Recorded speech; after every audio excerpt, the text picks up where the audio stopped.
আসসালামু আলাইকুম বন্ধুরা, কেমন আছেন সবাই? আশা করি আপনারা সবাই ভালো আছেন। আল্লাহর অশেষ রহমতে আপনারা সবাই সুস্থ আছেন। তো আজকে 3টা ভিএফএস গ্লোবাল মিলে প্রচুর সংখ্যক পাসপোর্ট কালেকশন হয়েছে এবং আজকে প্রচুর সংখ্যক পাসপোর্ট সাবমিটের এসএমএস আসছে। আপনারা যারা অনলাইনে চেক করে সাবমিটের এসএমএস গুলো পাইতেছেন না, স্টিল আন্ডার প্রসেসিং এ আছে বা পাসপোর্ট রিটার্ন পাসপোর্ট নিয়ে আসছেন, এখনো পর্যন্ত যাদের এসএমএস গুলা রেডি ফর কালেকশন প্লাস এই যে পাসপোর্ট সাবমিট করার এসএমএস যারা পাইতেছিলেন না, শেষ পর্যন্ত কিন্তু এখন গণহারে পাসপোর্ট সাবমিটের এসএমএস গুলো আসতেছে।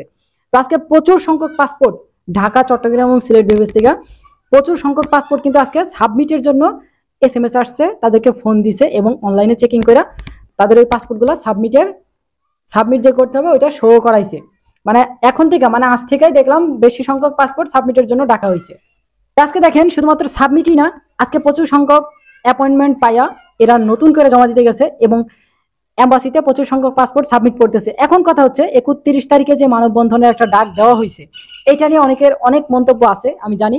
তবে আজকে মানববন্ধন নিয়ে আরো কয়েকটা আপডেট আছে, সেগুলো আজকের এই ভিডিওতে ছোট্ট করে আপনাদেরকে জানানো হবে। এর সাথে আজকে কেমন পরিমাণে কালেকশন হয়েছে সর্বশেষ সেটাও কিন্তু আজকের এই ভিডিওতে ছোট্ট করে আপনাদেরকে জানানো হবে এবং কোন মাসের কত সালের পাসপোর্টগুলো সাবমিটের জন্য ডাকা হয়েছে ডেট সহ তারিখ সহ আপনাদেরকে জানানো হবে। আজকের এই ভিডিওটা খুবই গুরুত্বপূর্ণ, আশা করতেছি ভিডিওটা শুরু থেকে শেষ পর্যন্ত দেখবেন। তো চলেন বেশি কথা না বাড়িয়ে আজকের এই ভিডিওটা শুরু করা যাক। আচ্ছা, প্রথমে দেখেন এই পাসপোর্টটা আজকে 11 তারিখ, আজকে কিন্তু সকালবেলা কালেকশন হয়েছে। এটা কিন্তু জমা দেওয়া ছিল 2024 সালে জমা দেওয়া, তারিখটা জানা হয় না। এটা হচ্ছে ফ্যামিলি ভিসা, আজকে কালেকশন করে আলহামদুলিল্লাহ ভিসাটা পাইছে। এটা একটা আপু জমা দেওয়া ছিল। তো মোটামুটি আকারে যারা গেছে ফ্যামিলি ভিসা কালেকশন করতে ঢাকা, চট্টগ্রাম এবং সিলেট থেকে প্রচুর সংখ্যক পাসপোর্টে আজকে ভিসাগুলো পাইছে। শুধু এটাই না, ওয়ার্ক ভিসাও কিন্তু অনেক পাসপোর্ট আজকে কালেকশন হয়েছে, এরা কিন্তু ওয়ার্ক ভিসাও পাইছে। ভিএফএস গ্লোবালের কল সেন্টারে ফোন দেওয়া হয়েছিল, সেখান থেকে কি জানানো হয়েছে এটা একটু পরে আসতেছি। এর আগে আমরা এই যে মানববন্ধন নিয়ে যারা কমেন্ট করতেছেন, এইটা কয়েকটা ভিডিও আমি আপনাদেরকে দিতেছি, দেখাইতেছি, ভয়েস আমি শোনাইতেছি, এরপরে আসতেছি আজকে কেমন পরিমাণে সাবমিট করছে এই বিষয়টাই। প্রথমে এই ভয়েসটা শোনেন। প্রত্যাশী ভুক্তভোগী সহযোদ্ধাগণ, আসসালামু আলাইকুম। ইটালি বিশ্ব প্রত্যাশী ভুক্তভোগী সহযোদ্ধাগণ, আশা করি আল্লাহ তাআলার অশেষ রহমতে আপনারা সবাই ভালো আছেন। বন্ধুরা, আজকে যে বিষয়টি নিয়ে কথা বলবো সেটা হচ্ছে আমাদের অনেক ভুক্তভোগী ভাই আজকে দু একদিন যাবত একটা বেশি প্রশ্ন করতেছেন যে ভাই এই মুহূর্তে বিএফএস গ্লোবালে যে পরিমাণ কাজ হচ্ছে, আমাদের কি এই সিচুয়েশনে কোনো ধরনের কর্মসূচি করার প্রয়োজন আছে? তো তাদের উদ্দেশ্যে দু একটি কথা বলবো, অল্প অল্প করে কয়েকটি কথা বলবো। এই প্রশ্নটা যে ভাইয়েরা করে দেখেন, আমিও বলি যে ভাই ঠিক আছে, এখন মোটামুটি বিএফএস গ্লোবালে আলহামদুলিল্লাহ ভালো কাজ হচ্ছে, ভালো পরিমাণে ডেলিভারি, ভালো পরিমাণে জমা, ভালো কাজ হচ্ছে। হ্যাঁ, এই সিচুয়েশনে আমাদের কোনো ধরনের কর্মসূচি করার প্রয়োজন হয় না, কিন্তু আমরা কর্মসূচিটা কেন করব সেইটা আগে বুঝতে হবে। আমরা কর্মসূচিটা করব এই কারণেই, মেলুনি সরকার বাংলাদেশে আসতেছে, আমরা যেন আমাদের এই প্রবলেমটা থেকে পরিপূর্ণভাবে সমাধান পাই। এখন মনে করেন কাজ করতেছে, হঠাৎ করে আবার কাজ অফ করে দিল, দেখা গেছে 2 বছর 3 বছর 7 এরকমটা হতে পারে। তো এটা তো কাজের কোনো সিস্টেম না। আমরা চাচ্ছি আমরা যারা দীর্ঘদিন যাবত ভোগান্তির শিকার হচ্ছে, আমাদের এই ভোগান্তিটা যেন পরিপূর্ণভাবে নিষ্পত্তি পায় এই ভোগান্তি থেকে। ঠিক আছে, সেই জন্য মেলুনি সরকার যখন বাংলাদেশে আসতেছে, এই উপলক্ষেই মূলত আমাদের কর্মসূচিটা। যদি মেলুনি সরকার বাংলাদেশে না আসতো, এই মুহূর্তে আমাদের কোনো ধরনের কর্মসূচি দরকার ছিল না। মেলুনি সরকার 31 তারিখে বাংলাদেশে থাকবে, সেই উপলক্ষে আমরা চাচ্ছি আমাদের যে উপদেষ্টা মহোদয়, প্রধান উপদেষ্টা, পররাষ্ট্র উপদেষ্টা এবং কি প্রবাসী কল্যাণ উপদেষ্টা, তাদের নলেজে এই জিনিসটা পৌঁছানোর জন্য যে আমরা দীর্ঘদিন যাবত এই ভোগান্তির শিকার হচ্ছি, আমরা চাই আমাদের এই ভোগান্তি থেকে খুব আর্লি যেন আমরা মুক্তি পাই। ঠিক আছে, এটা বিএফএস গ্লোবাল অথবা ইটালি এম্বাসি তাদের সাথে সম্পৃক্ততা না, আমরা চাচ্ছি আমাদের মন্ত্রণালয়ের সামনে করতে। এটা আমার দেশের অভ্যন্তরীণ বিষয়। আমি আমার দেশের মন্ত্রণালয়, আমার দেশের প্রধান উপদেষ্টাকে আমি এজ এ নাগরিক হিসেবে, আমি একজন নাগরিক, আমি ভোগান্তির শিকার হচ্ছি সেটা আমি জানাতেই পারি। এখন বিএফএস গ্লোবাল অথবা এম্বাসি যে ধরনের কার্যকলাপ করছে, কার্যক্রম চালাচ্ছে, এই কার্যক্রমে যেন কোনো বিঘ্নটা না ঘটে সেদিকে আমরা খেয়াল রাখছি।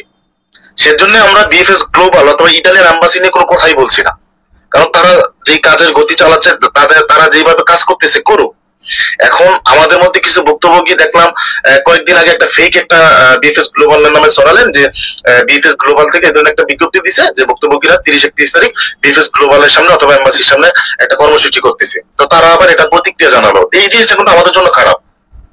কাজের যে গতি চলছে এই গতিটাকে আপনার বিঘ্ন ঘটানোর জন্য আমাদের এই কার্যকলাপগুলো কিন্তু যথেষ্ট। তো যারা এই ধরনের কার্যকলাপগুলো করবেন না দয়া করে। কাজ চলতেছে চলুক। একটা কথা খেয়াল রাখবেন, আপনি পান না আমার আরেকটা ভাই পাচ্ছে, আমি পাই না আমার আরেকটা ভাই পাচ্ছে। ভোগান্তি ভুক্তভোগীর সংখ্যা তো কমতেছে, আমাদের কথা হচ্ছে ভুক্তভোগীর সংখ্যা কমুক। ভুক্তভোগীর সংখ্যা তো কমতেছে, খেয়াল রাখতে হবে আমার কারণে যেন আমার আরেকটা ভাইয়ের ক্ষতি না হয়। ঠিক আছে, কাজ যেভাবে চলতেছে কাজের গতিতে কাজ চলতে থাকুক। এখন আমরা যেটা আমাদের যে উদ্দেশ্য, আমরা যে পরিকল্পনাটা করেছি, আমরা যেন পরিপূর্ণভাবে এই ভোগান্তি থেকে বেরিয়ে আসতে পারি, সেই লক্ষ্যে কিন্তু আমরা আগাচ্ছি। আমরা বারবারই বলি আমরা যাব প্রবাসী কল্যাণ মন্ত্রণালয়ের সামনে। প্রবাসী কল্যাণ মন্ত্রণালয়টা কিন্তু তৈরি হয়েছে প্রবাসীদের স্বার্থে কাজ করার জন্য। তা আমরা ভোগান্তিতে আছে আমাদের মধ্যে ম্যাক্সিমাম প্রবাসী, তো তারা তাদের অভিযোগের কথা, তাদের ভোগান্তির কথা জানাতে যেতেই পারে। ঠিক আছে, এটা কোনো এমন না যে এই জিনিসটা করলে এইদিকে কাজের বিঘ্নতা ঘটবে। আশা করি এই ধরনের কোনো কিছু ভাবার কোনো প্রশ্নই আসে না। এখন কেন কর্মসূচিটা করবো এটা আমি আশা করি বোঝাতে পেরেছি যে কেন কর্মসূচিটা করবো। কর্মসূচিটা এজন্যই করবো, মেলনী সরকার বাংলাদেশে আসবে, আমার রাষ্ট্র যেন মেলনী সরকারের সাথে আলাপ আলোচনা করে আমরা যে দীর্ঘদিনের ভোগান্তির মধ্যে আছি এই ভোগান্তিটা পরিপূর্ণভাবে নিষ্পত্তি করতে পারি। ঠিক আছে, এখন কাজ হচ্ছে, কাজ তো অতীতে অনেকবার হয়েছে, কিন্তু হুট করে তো আবার বন্ধ হয়ে যায়। আমরা এইভাবে কাজ হচ্ছে বন্ধ হয়ে যায়, কাজ হচ্ছে বন্ধ হয়ে যায়, সেই জন্যই তো আমরা 2 বছর যাবত ভোগান্তির শিকার হচ্ছি। আমরা যেন এই ভোগান্তি থেকে পরিপূর্ণভাবে বের হতে পারি, সেটা যেন আমার রাষ্ট্র মেলনী সরকারের সাথে আলাপ আলোচনা করে একটা সিদ্ধান্ত নেয়, সেই জন্য আমাদের কর্মসূচিটা। সবার প্রতি আহ্বান থাকবে, আপনারা যারা বক্তব্য আছেন এবার অন্তত চেষ্টা করবেন যাদের পসিবল হয় তাদের ফ্যামিলি নিয়ে আসার জন্য। আপনারা বুঝতে পারছেন যে আজকে যে মানববন্ধনের যে বিষয়টা এবং কেমন এই যে ডেলিভারির সংখ্যাটা, সাবমিটের বিষয়টা, এটা নিয়ে ক্লিয়ারলি আপনারা আপডেট পাইছেন। আজকে দেখেন সাবমিটের SMS গুলা। এরপর আমরা আসতেছি কেন মানববন্ধনটা করবেন, ওই ভাইয়ের প্রশ্ন মতে আমরা যাব। এখন দেখেন আজকে একটা ভাই আমাকে ইনবক্সে এসে বলতেছে যে ভাই আমি 2024 সালের 15 তারিখে জুন মাসে জমা দেওয়া ছিল, আজকে পাসপোর্ট সাবমিটের এসএমএসটা আসলো, অনলাইন চেক করে দেখলো যে এসএমএসটা আসলো। তো সে নাকি তাদের এখানে আমাকে স্ক্রিনশটও দিছে, এখানে লেখা আছে দেখেন, dear application your visa is ready, you are kindly requested to your submit your original valid passport. আপনার ওই অরিজিনাল পাসপোর্টটা কি করতে বলতেছে, এম্বাসিতে সাবমিট করার কথা বলতেছে, ভিএফএস গ্লোবালে সাবমিট করার কথা বলতেছে। তো এগুলো দেখা গেছে 15-20 দিন 1 মাসের ভিতরে আপনারা বিষয়গুলো পাওয়া যাবেন, যদি আগামীকাল সাবমিট করেন বা কয়েকদিনের ভিতরে, বা যদি ডেট দেওয়া থাকে ডেট অনুযায়ী সাবমিট করলে 15-20 দিনের ভিতরে ভিসাগুলো পাওয়া যাবেন। তো এখন শুধু এটাই না, আরো অসংখ্য পাসপোর্ট আছে যেগুলো আজকে রেডি ফর কালেকশন আসছে, পাসপোর্ট সাবমিটের SMS আসছে। আরেকটা আছে 2023 সালের নভেম্বর মাসের 22 তারিখে 197 নম্বর সিরিয়ালে তার জমা দেওয়া ছিল ঢাকায়। এটা হচ্ছে 2023 সালের একটা পাসপোর্ট, যেটা পাসপোর্ট সাবমিট করার কথা বলছি। তো এরকম ভাবে প্রচুর সংখ্যক পাসপোর্ট সাবমিটের SMS আসছে আজকে, আলহামদুলিল্লাহ মোটামুটি আকারে খুব ভালো পরিমাণে কাজ চলতেছে। যেটা আমরা বুঝতে পারলাম আজকে একটা ডেলিভারির যেই পাসপোর্ট সাবমিটের যে বিষয়টা, সেটা অনুযায়ী এখন একটু আসা যাক এই যে মানববন্ধনের যে বিষয়টা, 31 তারিখ মানববন্ধন করলে কোনো সমস্যা হবে কিনা। দেখেন এই যে মানববন্ধনের যে ডাকগুলো আমরা দিতেছি না, এর উপরেই কিন্তু ভিত্তি করে এম্বাসি, ভিএফএস গ্লোবাল এই যে ডেলিভারির সংখ্যাটা বাড়াইতেছে।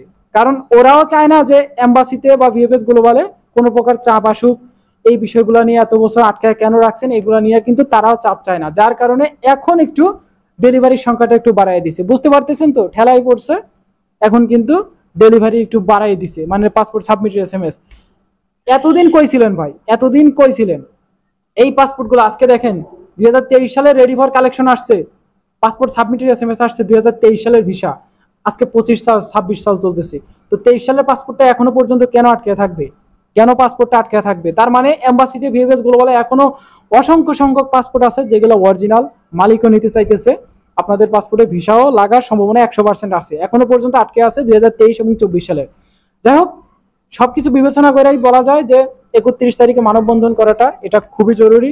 26 তারিখ থেকে 31 তারিখ পর্যন্ত মানববন্ধন করা জরুরি, যেটা না করলে হয়তোবা অনেকের ক্ষতিও হইতে পারে, এবং করলেও কোনো সমস্যা নাই, যে ওইখানে ভিডিওতে দেখলেনই বা ভয়েসটা শুনলেন, যে কোনো প্রকার হট্টগোল করা যাবে না, খুব সুন্দরভাবে মানববন্ধনটা শেষ করতে হবে। তো এই ছিল আজকের ভিডিও, দেখা হচ্ছে আগামীকাল একটা ছোটখাটো ইনফরমেশন ভিডিওতে। ততক্ষণ পর্যন্ত আপনার সুস্থ থাকবেন, ভালো থাকবেন। মজুমদার ফ্রম ইটালিয়ান ইউরোপ এই দুইটা ইউটিউব চ্যানেলের পাশে থাকবেন। আল্লাহ হাফেজ।